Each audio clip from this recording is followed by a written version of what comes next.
Okay, Facebook, it is 4:33. I know some said we hadn't heard from you on today.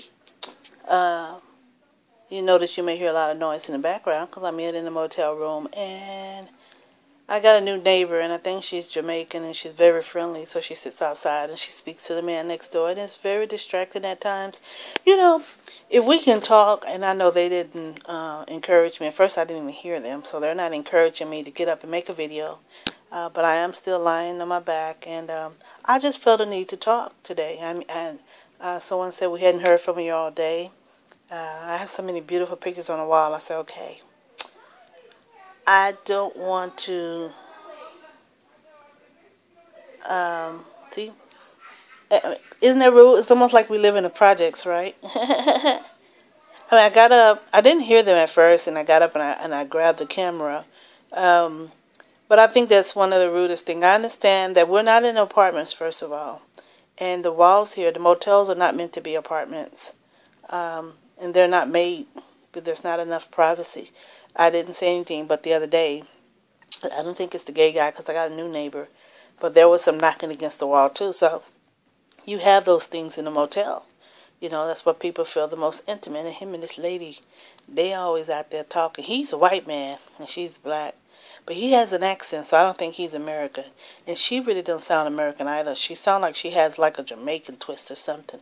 I know there's an accent there, but she sits outside and they conversate. And I just think you're not mindful a lot of time when you're in these places that you have neighbors that are, I mean, motels are never the environment where you sit out like 227 and just hold conversations, you know. I know the insides are not set up to where you have the living area, you have the bedroom where you can entertain guests, especially if those guests are not intimate.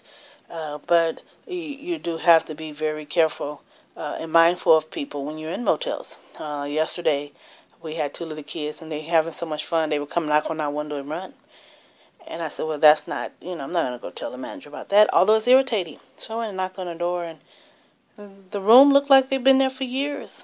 I mean, it had the blankets all up as a wall poster. What do you call a picture?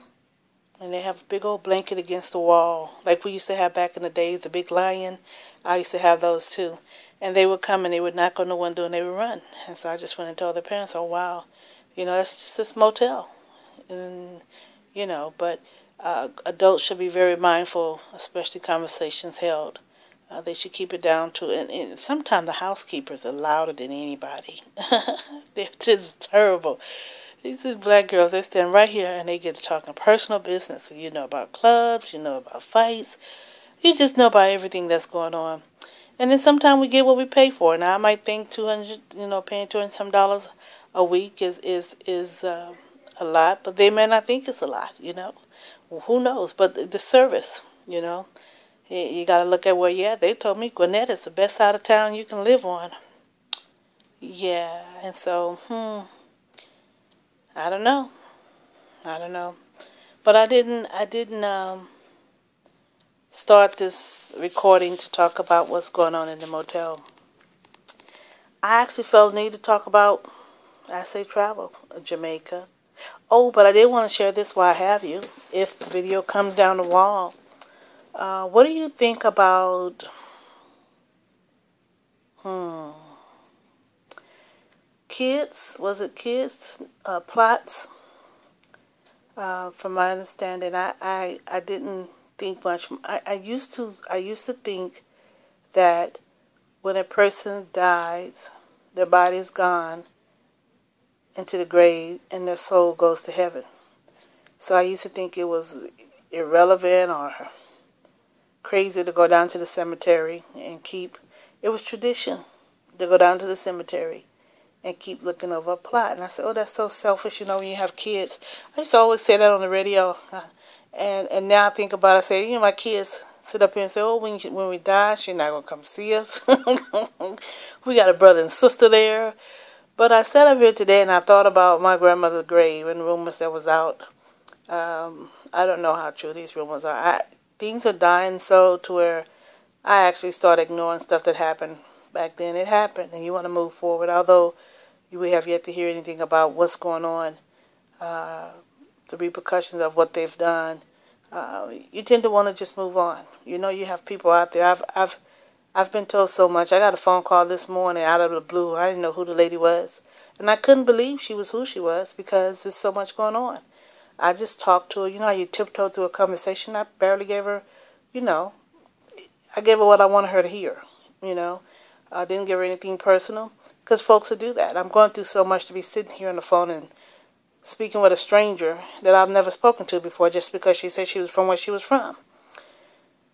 And so as I sat here, some of the information that was given to me before is that they had to the government secretly performed an autopsy on my grandmother. And she wasn't there, you know. I was like, how could you perform an autopsy on a body that probably is disintegrating, you know? Is it still good? Can you still use it? Can you still find what you're looking for? Someone said they did that to cover up. Apparently Sheila is supposed to be out and now not getting paid, but from my understanding, Sheila is not behind bars. And there are some who are. I don't know what game they're playing by letting some out and putting it back in, you know. But Sheila is supposed to be off payroll, from my understanding. I don't know. But she's also supposed to be verbally telling others what's going on and that the government pulled the body to do an autopsy. But it wasn't to favor us, it's to cover up. And that's what this court cases has been for, to get their lie together. I also understood that Sheila has been changing around a lot of information. She's been actually telling folks, we did this for this, we did this, her and apparently Meryl Castro. They're trying to cover, the government is trying to cover tracks, and Sheila's trying to cover to where she can come back in and said she was doing this to help. You know, they stopped saying it was a game because people didn't believe the fact that it was a game. Then they started saying, well, we did this because of this. Real honest. Half the stuff, I don't even remember what they were telling me. They was telling the courts they did the stuff that had occurred. They took the driving license because they didn't want her to go apply for anything. Soon she applied for, you know, any type of service. The people that were after her would get her. It was Baptist all the time. It started from on the radio. And the FBI and CIA had been watching me all that time. Okay, well then how come I went to jail? How come they took me illegally and had me report to them 2 years to tell me, oops, we made a mistake, right? But they've been watching them and wanted to cover for me. Okay. Anywho, moving right along. So I started thinking when they started telling me about the secret autopsy that had supposedly been performed on my grandmother to make sure, to give them an idea of what's going on, if the statement was true that she was poisoned. And apparently they found medication, and this is Sheila, that came from Sheila. Apparently they found medication or whatnot. But when I started thinking about that, it made me take my mind back. After I got off the phone with this lady, I laid down in the bed. And I thought about when I went to Fort Sam Houston and I looked for my daughter, and I couldn't find her grave. Now, normally I don't go. Like I said, I had believed that when the body is gone, you know, the soul. I don't know, it's just my mentality. But I didn't go. And I did go occasionally. Pierce would sometimes go when I go to the gravesite with my daughter, Jan Quinese, and her body wasn't there. I couldn't find her body. And they told me, well, we don't bury you over the gravesite that you know you're at the wake or whatever, the funeral.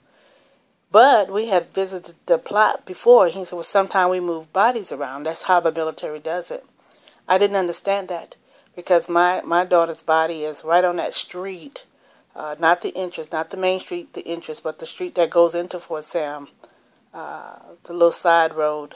And it goes in front of, is that Post School? That school that's out there. And it's normally right there in the front. If you're coming from Fort Sam, it's to the right.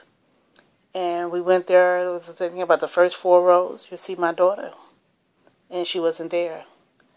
And I went to question and said, we moved it. So we walked around till we gave up looking for it because we could never find it. And so then I thought about my son Samuel. And I said we had the very same problem with him. We could not find it. I mean, who was that died last? Someone died last when we went out there by Sam Houston, that graveyard there, and we could not find. I think it was my grandmother.